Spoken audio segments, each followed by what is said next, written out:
علی بھی اگلا سوال ہے، بسم اللہ الرحمن الرحیم۔ وَلَقَدْ يَسَّرْنَا الْقُرْآنَ لِلذِّكْرِ فَهَلْ مِن مُدَّكِّرٍ کے ترجمہ میں کسی جگہ نصیحت کے لیے آسان کر دیا گیا الفاظ آتے ہیں اور کسی جگہ یاد کرنے کے لیے آسان کر دیا، کون سے ترجمہ کو فالو کریں؟ یہ سر یہ قرآن شریف سے مولانا شریف کو نکال لیں گے تو ترجمہ صحیح ہوگا نا؟ صحیح۔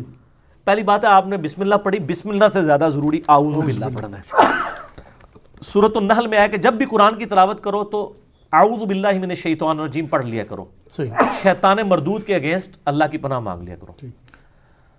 تو سورہ التوبہ سے پہلے بھی اعوذ باللہ پڑھنی چاہیے، البتہ جب سٹارٹ کر رہے ہو تو بسم اللہ کے بغیر پڑھے، اگر بیچ میں سے آپ پڑھ رہے ہیں تو بسم اللہ بھی پڑھ سکتے ہیں سورہ توبہ میں بھی۔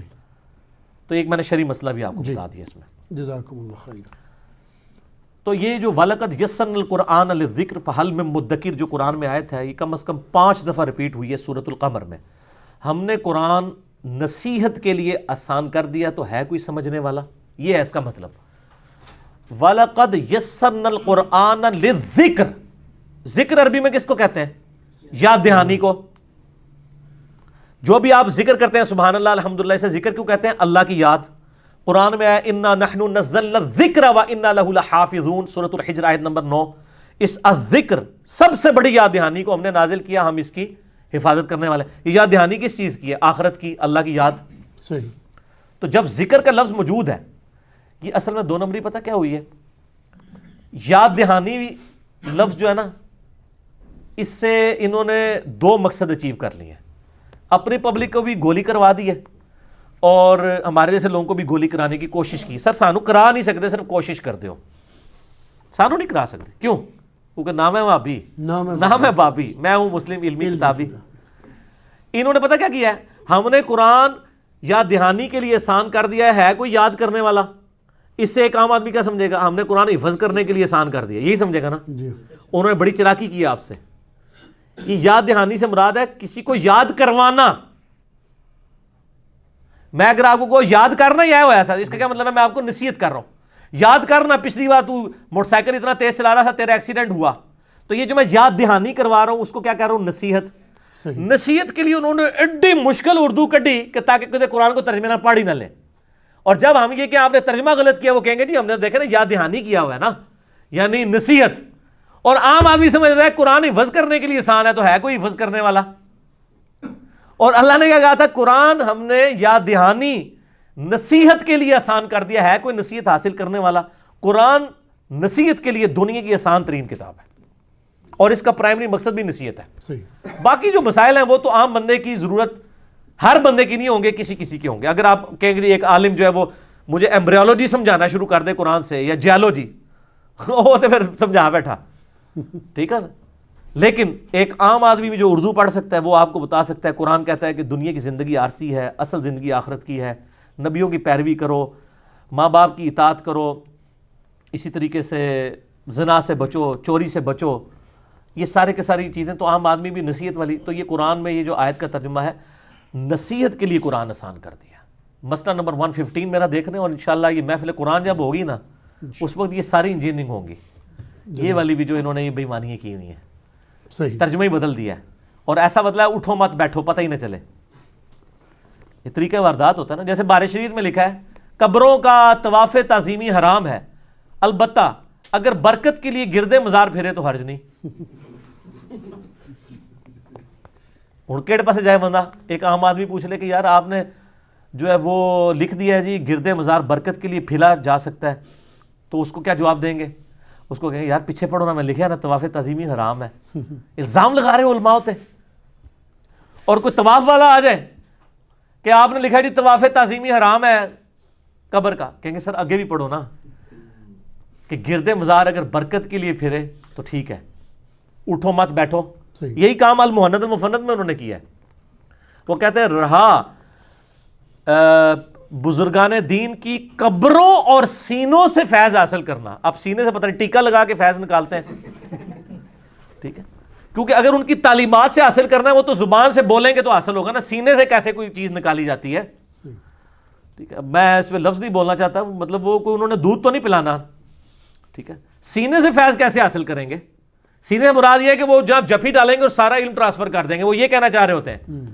تو لکھا ہے کہ رہا قبروں اور سینوں سے فیض تو ہم اس کو جائز سمجھتے ہیں، مگر خواص کے طریقے سے، اس طریقے سے نہیں جس طرح عام بندے کرتے ہیں. کتنی بڑی انجینئرنگ کرنے کی کوشش کی ہے، لیکن سر تسی انجینئر تے آئے نہیں ہو، تسی انجینئرنگ کر ہی نہیں سکتے. تواڈے نال انجینئرنگ ہوئے گی انشاءاللہ تعالی 22 نمبر مرتبان دے ذریعے.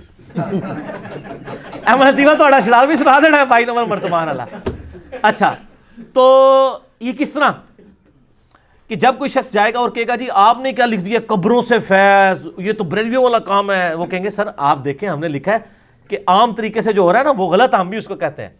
یہ خاص طریقے سے. خاص طریقہ کیڑا ہے وہ میں پھر دسیا ہے. بس میں نے ریسرچ پیپر نمبر 6 لکھا ہے کہ اشرف تھانوی صاحب کے ایک پیر بھائی تھے، وہ ان کی قبر کے اوپر اشرف تھانوی صاحب کہتے ہیں جا کے کہتے تھے اور قبر سے ان کو روزانہ ایک روٹی مل جایا کرتی تھی. میں نے سارے واقعات پھر لکھے ہیں. یہ نہیں بتاتے تھے، ہم نے کہا آپ کے خواص کے طریقے کے آپ کو خواص بتا دیتے ہیں. ریسرچ پیپر نمبر 6 پڑھ لیں کہ آپ کے بزرگ بھی اسی طریقے سے فیض حاصل کرتے تھے جس طرح عوام کرتی ہے. اچھا تو اس میں وہ ایک یہ بھی لکھا ہے کہ قاسم نوتوی صاحب جب کسی قبر پہ جاتے اور کوئی نہ دیکھ رہا تھا تو کہتے ہیں کہ اس بزرگوں کو قبر والے کو مخاطب کر کہتے ہیں حضور ہمارے لیے دعا کریں. سر یہ جو آپ کہہ رہے تھے نا اس وقت ایک بندے نے دیکھ لیا تھا، اس نے کتاب میں بھی لکھ دیا ہے. آپ کی ایک اس نے خفیہ ویڈیو بنا لی تھی. یہ پھر اس نے ہی لکھا ہے جس نے دیکھا ہے کہ جب کوئی نہ دیکھ رہا ہوتا انہیں کہا میرا بندہ دیکھ رہا ہے اور ان کو پتہ نہیں لکھ دینا ہے بھائی ساڑھے گاٹے فٹ ہو جانا ہے، انجینئرنگ ہو جانی ہے. سر یہ ریسرچ پیپر نمبر 6 ہے، قبروں سے فیض کے عقیدے کا تحقیقی جائزہ، ahlsunnatpak.com سے ڈاؤن لوڈ کر کے پڑھیں. تو جب کوئی کہہ دے کہ جناب یہ آپ نے کیا لکھ دیا، وہ کہیں گے جی ہم نے تو لکھا نا خواص کے طریقے سے، یہ تو بریلوی تو مشرک ہیں، یہ جو کرتے ہیں غلط ہے، ہم نہیں اس کو مانتے. میں نے اس میں بتایا کہ انہوں نے لکھا ہے کہ قاسم نوتوی صاحب نے 6 سال کے بعد مرنے کے قبر سے نکل کے دیوبند مدرسے میں آ کے 2 مولویوں کی صلح کرا کے دوبارہ قبر میں چلے گئے. جی یہ خواص کا طریقہ ہے سر، یہ عام آدمی تو سوچ بھی نہیں سکتا. یہ خواص کا طریقہ بھی انہوں نے لکھا ہے. عام او خواص کا طریقہ عوام سے بھی زیادہ بدتر ہے. ٹھیک ہو گیا. تو یہ سارے واقعات انہوں نے لکھے میں انشاءاللہ تعالی اس کی بھی انجینئرنگ کبھی ہم نے ریسرچ پیپر میں تو کر دی ہوئی ہے. اب اگر کوئی بندہ چلا گیا اور وہ کہے کہ جی آپ تو بزرگوں کو نہیں مانتے ہیں، یہ آپ دیکھیں آپ نے لکھا ہے کہ جی جناب ہم بزرگوں سے یعنی یہ جو عوام الناس طریقہ سے کر رہی ہے غلط ہے، تو اس کو کہیں دیکھیں ہم نے لکھا ہے جائز بھی ہے. ہم بالکل ہم وابی نہیں ہیں. المحنت کا پورا ٹاپک یہ ہے کہ ہم وابی نہیں ہیں، ہمیں وابی نہ کہو. سر اسی بھی وابی بھی نہیں ہے، نہ اسی بابی ہیں، آپ بابی ہیں. آپ کو لکھنا چاہیے تھا ہم بابی ہیں، ٹھیک ہے، لیکن ہم تو نہ وابی نہ بابی، نہ میں وابی نہ میں بابی، میں ہوں مسلم علم کتابی. تو سر یہ طریقہ واردات ہوتا ہے. یہ مفتی منیب الرحمان حافظہ اللہ تعالی جو پچھلے 20 سال سے رویت ہلال کمیٹی کے چیئرمین ہیں، ان کے اوپر میرا ایک یوٹیوب پہ کلپ بھی ہے، مفتی منیب الرحمان کا امام کعبہ پر فتویٰ، لاکھوں لوگوں نے یوٹیوب پہ دیکھا ہے. ان سے جیو کے انٹرٹینمنٹ چینل کے اوپر کسی نے سوال پوچھا کہ امام کعبہ کے پیچھے نماز ہو جاتی ہے. سر یہ کوئی 4 آرڈر ڈیفرنشیل ایکویشن تو اس نے آپ سے نہیں پوچھی تھی، یا اس نے یہ تو نہیں پوچھا تھا کہ زمین کا سرکمفرنس کتنا ہے کہ آپ سوچ میں پڑ گئے. انہوں نے جواب تو یہی دینا چاہیے تھا کہ ہو جاتی ہے یا نہیں ہوتی، لیکن انہوں نے وہی کام کیا، زومانی جملہ بول دیں. ان کا اگر آپ کا دل مانتا ہے تو پڑھ لے، اگر دل نہیں مانتا تو نہ پڑھے. ہائے صدقے جاواں. لیکن سر اس کی انجینئرنگ میں کرتا ہوں، یہ کتنی معرفت والا جملہ انہوں نے بولا ہے، اس کے اندر کیا قیامت مضمر ہے. اس کا جواب یہ ہونا چاہیے تھا کہ ہو جاتی ہے نماز. اس کا جواب تو یہ ہونا چاہیے تھا یار خانہ کعبہ شریف کا امام ہے پڑھ لو، یا یہ کہہ دو کہ وہ نجدی گستاخ ہے اس کے پیچھے نہیں ہوتی. لیکن جواب ایسے دیا دونوں پارٹیاں خوش. کس طرح؟ جب میں جا کے پوچھوں گا مفتی صاحب آپ کو تو کہنا چاہیے تھا امام کعبہ کے پیچھے نماز ہو جاتی ہے، آپ نے یہ کہا اگر دل مانتا ہے، تو وہ کہیں گے دیکھیں انجینئر صاحب کس کا دل چاہے گا کہ امام کعبہ کے پیچھے نماز نہ پڑھے؟ اللہ نے اس کو وہاں پر امام رکھا ہے، کوئی بدبخت ہی ہوگا کہ وہ نماز نہ پڑھے. تو میں نے یہی کہا ہے، آپ کو سمجھ نہیں آئی. اور اگر کوئی بریلوی چلا گیا اور اس نے پوچھ لیا کہ سر آپ نے اس گستاخ نجدی کے پیچھے نماز کو صحیح کہا ہے، ان نجدیوں کے پیچھے، تو کہا بیٹا میں نے یہ تو نہیں کہا، میں نے تو کہا اگر دل مانے. کس کا دل مانے گا ان گستاخوں کے پیچھے نماز پڑھے؟ جس کے دل میں اتنا سا بھی ایمان موجود ہے وہ کبھی گستاخ کے پیچھے نماز نہیں پڑھے گا. یہ سر یہ طریقہ واردات ہوتا ہے. لیکن ان معرفت کے جملوں کو وہی بندہ پکڑ سکتا ہے جس نے زندگی میں ایک دفعہ جھوم کے کہا ہو نہ میں وابی نہ میں بابی، میں ہوں مسلم علمی کتاب، نہ میں بابوں کا دفاع کرتا ہوں، نہ میں وابی ہوں نہ بابی ہوں. وہ ہمارے وہ شہزاد بھائی نے ایک لطیفہ سنایا تھا. کدھر تھی؟ کراچی تھی وہ شیعہ کی مسجد ایک شیعہ بھائی جو ہیں وہ دیوبندیوں کی مسجد میں نماز پڑھنے کے لیے چلے گئے، تو مسجد تھی وہ سٹانچ قسم کے دیوبندیوں کی نا. اب آپ کو پتہ ہے شیعہ رفع الیدین سے نماز پڑھتے ہیں اور ہاتھ چھوڑ کے، حنفی جو ہے بغیر رفع الیدین کے پڑھتے ہیں اور ہاتھ نیچے باندھ کے. اب جس شیعہ نے پہلے نہ دیکھا ہو کہ حنفی کس طرح نماز پڑھتے ہیں تو وہ کہے گا یار یہ کس طریقے سے نماز پڑھ رہا ہے، اور جس حنفی نے نہ دیکھا ہو شیعہ کس طریقے سے نماز پڑھتے ہیں تو وہ کہے گا یار یہ کس طریقے سے نماز پڑھ رہا ہے. تو وہ بندہ جب نماز پڑھ کے فارغ ہوا تو اس کو 5-6 وہ داڑیوں والے بڑے بڑے وہ پرنوں والوں نے گھیر لیا اور کہا جی یہ تو کس طرح نماز پڑھ رہا ہے. کہتا میں بھی تمہیں پوچھنے لگا سر تسی کس طریقے سے نماز پڑھ رہے ہو. کہتا میں بھی آپ سے یہی سوال کرنے لگا تھا کہ تسی کہڑے طریقے سے نماز پڑھی ہے. ٹھیک ہے، تو جس طرح آپ سوچ رہے ہیں کسی کے بارے میں تو سر آپ کے بارے میں بھی لوگ یہی کچھ سوچ رہے ہیں. اگر آپ کہہ رہے ہیں نا سوائے ابلیس کے جہاں میں سبھی تو خوشیاں منا رہے ہیں تو سر وہ بھی آپ کے بارے میں یہی سوچ رہے ہیں کہ آپ بھی ابلیس والا کام کر رہے ہیں. دونوں ایک دوسرے کو ابلیس کہہ رہے ہیں. اگل حسام الحرمین میں یہ لکھا ہے کہ یہ واجب القتل ہیں دیوبندی، تو المہند المفند میں بھی لکھا ہوا ہے کہ بریلویوں کے جو بڑے بزرگ ہیں یہ شیطانی لشکر ہے جو ہم پہ حملہ آور ہو گیا. تو دونوں نے ایک دوسرے کو ٹائٹل دیے ہوئے. سر پھر ہم تو پھر آپ کو پتہ نا عزب عالی کرتے ہیں سوالات کے ساتھ. اس کو مجلس اس لیے بنایا تھا کہ لائٹر موڈ میں چیزیں کنوے ہوں، کسی طریقے سے دماغ میں ڈرل ہو اور مرنے سے پہلے پہلے آپ کو بات سمجھ آ جائے. کسی کو کوئی بات سمجھ آ جاتی، کسی کو کوئی بات سمجھ آ جاتی ہے. چھوٹی سی بات لوگوں کو ٹریگر کر جاتی ہے. میں آپ کو بتاؤں میری اپنی زندگی میں ایک چھوٹی سی بات جس نے مجھے ٹریگر کیا. میرے ایک آفس کے کولیگ تھے، نئی انہوں نے داڑھی رکھی، ان کے والد صاحب تعویذ دھاگے کا کام کرتے تھے، تو وہ نئے اس طرف آئے، نماز پہلے ہی پڑھتے تھے. مجھے انہوں نے 5,000 روپے دیا. یہ میں بات کروں 2007 کی، 2007 کی. اس زمانے میں 5,000 روپیہ. آج 11 نومبر 2018 ہے. مجھے کہتے ہیں جی میں اب دین کی طرف آیا ہوں تو داڑھی رکھ لیے، لوگ مجھ سے مسائل پوچھیں گے تو آپ نہ مجھے کتابیں دین کے اوپر لا کے دیں، کوئی میں پڑھ لوں تاکہ مجھے مسئلے پہلے ہی پتہ ہوں. تو سارے ہم بھی بابی تھے اس وقت، ٹھیک ہے نا. تو میں نے جناب ان کے لیے بار شریعت خریدی. اچھا جی، اس طریقے سے ملفوظات اعلیٰ حضرت، احکام شریعت، قرآن حدیث نہیں ان کو خرید کے دیا کیونکہ یہ تو ظاہر ڈائریکٹ پڑھنے سے انسان گمراہ ہو جاتا ہے نا. سمجھا کرو نا، تو یہی کہہ رہے ہوتے ہیں نا، ہم بھی یہی کہتے تھے. اچھا تو اس کو کتابیں میں ابھی بھی وہ بھی میرے ساتھ ہی ریورٹ ہوا ہے نا. ابھی ہم ایک دوسرے کا بڑا مذاق اڑاتے ہیں تو میں اس کو کہتا ہوں تم میرے لیے ہدایت کا سبب بنے ہو. ہوا یہ کہ اس ملفوظات اعلیٰ حضرت میں وہ عبارت آتی ہے نا کہ نبیوں کی بیویاں قبروں میں پیش کی جاتی ہیں، ان کے ساتھ شباشی کرتے ہیں، نعوذ باللہ. یہ عبارت نا اس نے کہیں پڑھی تو بیچارہ دنیا دار بندہ تھا، اس نے انڈر لائن کر لی. اگلے دن آفس میں آ کے مجھے کہتا ہے یار یہ منو کیڑی کتاب تو لے کے دیتی ہے اللہ دے بندے، دیکھ دیکھ کیا لکھے ہے. میں نے کہا کیا لکھا ہے؟ کہتا نہیں پہلے مجھے بتاؤ اگر کوئی کہے کہ نبیوں کی بیویوں کو قبروں میں پیش کیا جاتا ہے ان کے ساتھ شاباش. میں نے کہا استغفر اللہ، اتنی گستاخانہ بات لکھی ہوئی ہے. تو اس نے نا کہا یہ آپ کے اعلیٰ حضرت نے لکھی ہوئی ہے ملفوظات میں. مسئلہ 71B ہے میرا، انڈیا اور پاکستان کے بزرگوں کی 19 گستاخانہ عبارات کا تحقیقی جائزہ جو سر سینکڑوں نہیں ہزاروں لوگوں کی اصلاح کا سبب ایک لیکچر بنا ہے الحمدللہ. مجھے وہ کہتا ہے یہ دیکھو لکھا ہے.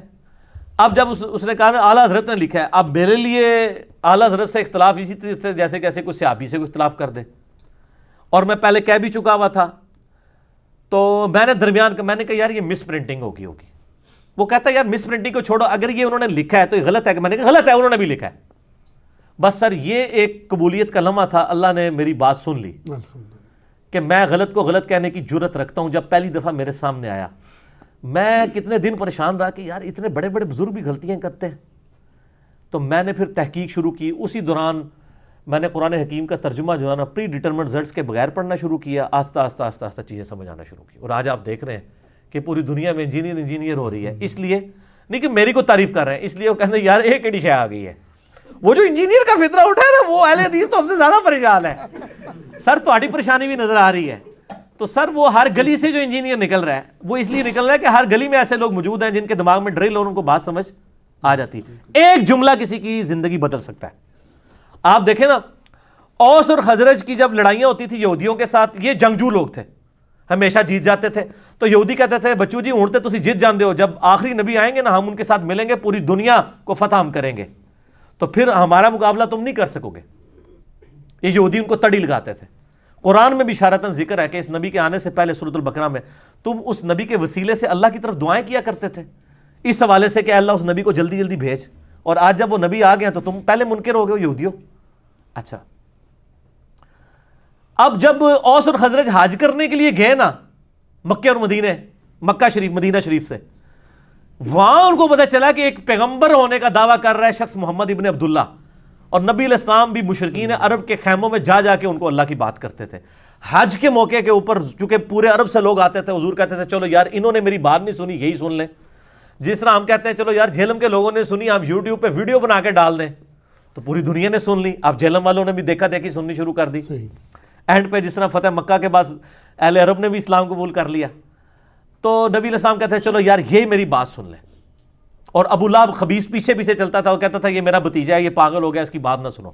نبی علیہ السلام پھر بھی ڈٹائی کے ساتھ بات کرتے جا رہے ہیں, پورے ڈٹے ہوئے اپنے اس حق کے اوپر.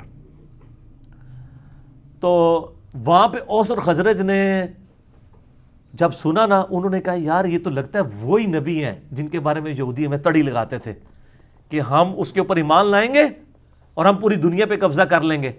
تو انہوں نے کہا پہلے اس سے کہ یہودی ان پر ایمان لائیں, ہم کیوں نہ مسلمان ہو جائیں.